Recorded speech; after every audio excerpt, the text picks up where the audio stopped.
Mr. Rosas, as you note in your book, we've seen this phenomenon where members of Congress, you just made reference to Mr. Nadler referring to Antifa as a myth, that it's a false issue.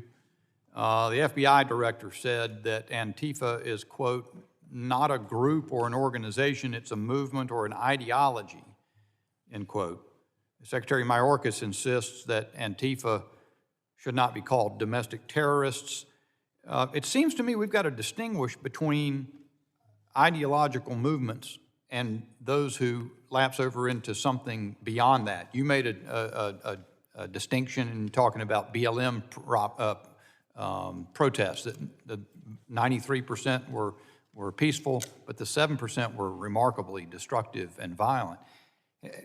Speak to that. Isn't it important for all of us to draw those distinctions clearly and not slough them over, not blur them?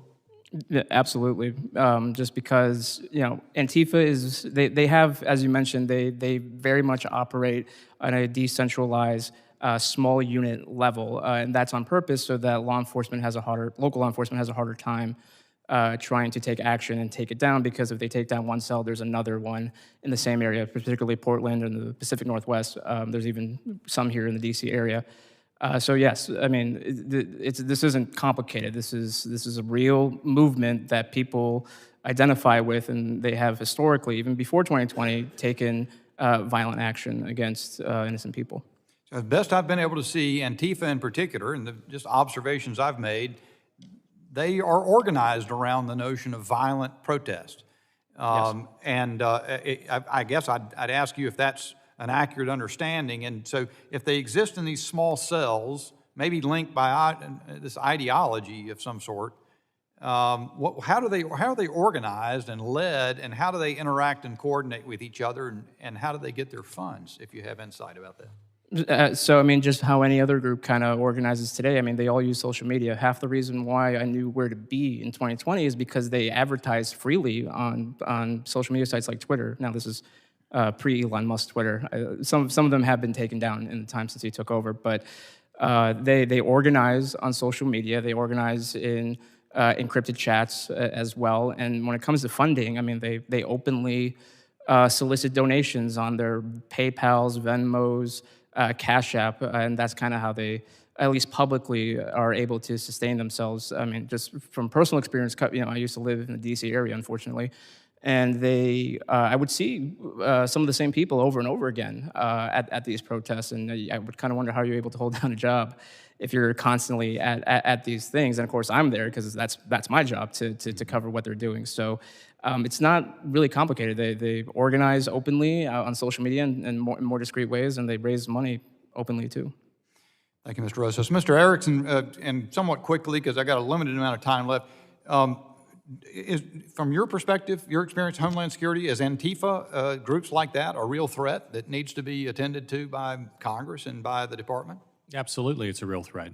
During this summer of 2020, when I was at Homeland Security, I traveled with the then Secretary to Portland to visit with our federal law enforcement officers who were at that time in the midst of well over a month of continued, sustained violent assault. It's a very real phenomenon. It's a very real danger, and we should deal with it. Ms. Gaines, toward the end of your statement, I sort of had to hurry you along at the end, but I want to get to that in particular. I was troubled, and it was just spoken of outside the hearing before, that the Vice President for Student Affairs at San Francisco sort of lauded what happened to you, or at least said that it was people who attacked you demonstrated, quote, the value of free speech and the right to protest peacefully. What's your reaction to statements like that about the mob that you confronted? You got about 45 seconds, you can take it all. What I saw was not peaceful by any means. The Vice President released an email to their student body applauding, word for word, I applaud the tremendously brave students who behaved the way they did. Which when I read this, knowing what I know, what I went through, seeing what I saw, that was not peaceful. And to applaud that behavior from an institution of higher education is chilling. It's terrifying that is something we're encouraging, we're celebrating. By no means did they say we uphold the freedom of speech or condemn violence.